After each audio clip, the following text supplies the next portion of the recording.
ዓለም ሁሉ ጻድቅ ሆኖ እኔ ብቻ ኃጢአተኛ ብሆን ከእግዚአብሔር ፍቅር በላይ የሚያስገርመኝ አቤል ሙሉጌታ እኔ በነገራችን ላይ ያደረገውን ካየው በኋላ አቤል ሙሉጌታ ነው የምለው። በጣም አስነዋሪ በጣም አሳፋሪ ነገር ነው የፈጸመው። ሰላም ጤና ይስጥልኝ፣ እንዴት ናችሁ? such a beautiful day። ዛሬ ደግሞ የምንነጋገረው እምነታቸውን ስለሚቀይሩ ሰዎች ነው።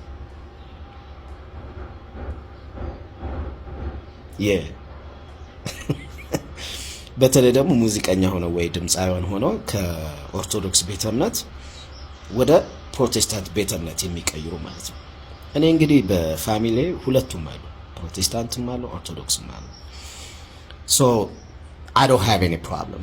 የኔ ዛሬ ውግንነት ከሙዚቃ ጋር ከሙዚቃ አንፃር ሙዚቀኛ ከመሆን አንፃር እነዚህ ሰዎች እነዚህ ድምፃውያን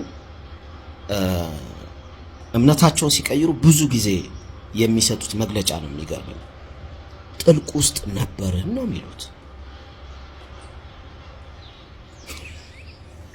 የትኛው ጥልቅ ነው? እኮ ሶ ለምሳሌ ፕራይም ታይማቸው ላይ ደግሞ አይደለም የሚቀይሩት እምነታቸው።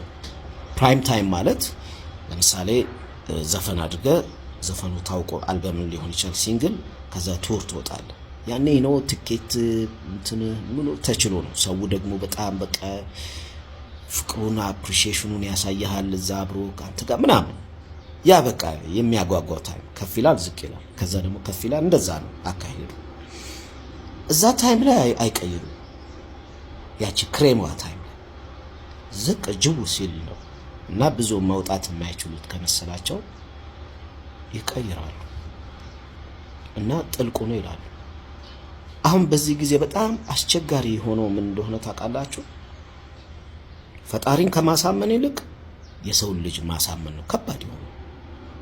ለምንድነው? ቀይረህ ስትመጣ ሙሉ ለሙሉ ንጹህ መሆንን ምናምን ቼክ ማድረግ አለብኝ ይላል መሰለኝ እዛ የሚቀበለው ሰውዬ። ተደፈጥጧል። በፊቱ ያ ጥልቅ ነው እንደዚህ ነው ምናምን። እንግዲህ አንዳንድ ይሄ የሆነ ጊዜ ላይ የሚወራው ይሄ ሳይንቲስቶች ጋር የሚሄዱ ሳይንቲስቶች ምላችሁ ይሄ ጠንቋዮች፣ እኛ ሰፈር ውስጥ ሳይንቲስት ነው የምንላቸው እና ይሄ ሽንት አመድ ምናምን ደበላልቆ ምናምን ይገጫል።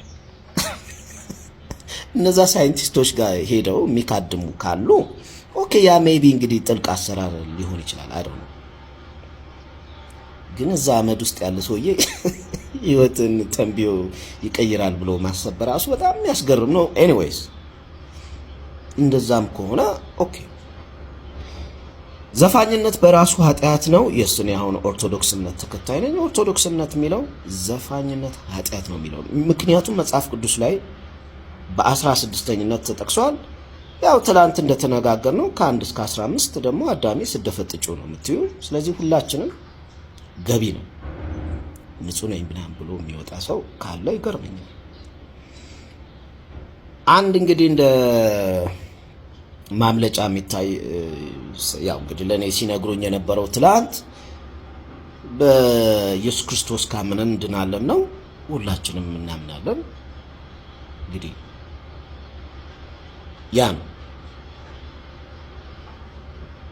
ጥልቁ አሰራር ምናምን ብለህ ግን እዛ ጋር ወዳጆችን ያሳልፍከውን ያ እምነቱን ምኑን እንትን የኖርኮን ህይወት ምናምን ፕላስ የጻፍናቸው እንደው የፍቅር ዘፈኖቹን እንኳን ተተንኮ ስንት የሚያርቁ ስንት የሚያስተካክሉ ሐሳብ ያለባቸው ዘፈኖችስ እነዛን ጽፈናል እኮ አይደል እንዴ? እርዳታ ላይ ምን ላይ ሰው ማስተባበር ላይ ምናምን ተሳትፈናል። ለሶሳይቲው የምታስተዋውቁ አለ ልጆችን ኢንስፓየር አድርገናል ምናምን። ያም ሁሉ ነው ጥልቅ። የሰው ልጅ ወደ ሆነ ነገር መቀየር መብቱ ነው፣ ግን ኮምፖዠር ሊኖር ይገባል። ያመንክበት በፊት የነበርከው ህይወት ያሳለፍከው የ20 ምናምን ዓመት ጉምድ አድርገህ የምትጥለው ነገር አይደለም። ገባ?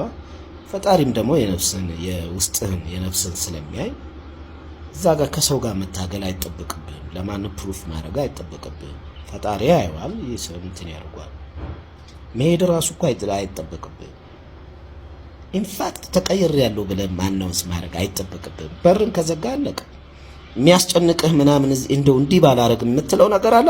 እሱ ካለ እሱን ቀይረው ለብቻ መብትህ እኮ ትችላለህ። ወጥተህ መደፍጠጥና ይሄ እንትኑ ማድረጉ ግን እንግዲህ የትራንስፈር ማኒ ካለው እንደዛ ካለው ማድረግሽ ችግር የለውም። ቻፓው ካለው ማለት ነው። ያው እዛ ኮንትራቱ ላይ ሊል ይችላል። ከሌለው ግን ትሩ ጄኒዩን የሆነ እንትን ከሆነ አናውንስ ማድረግ አይጠበቅም።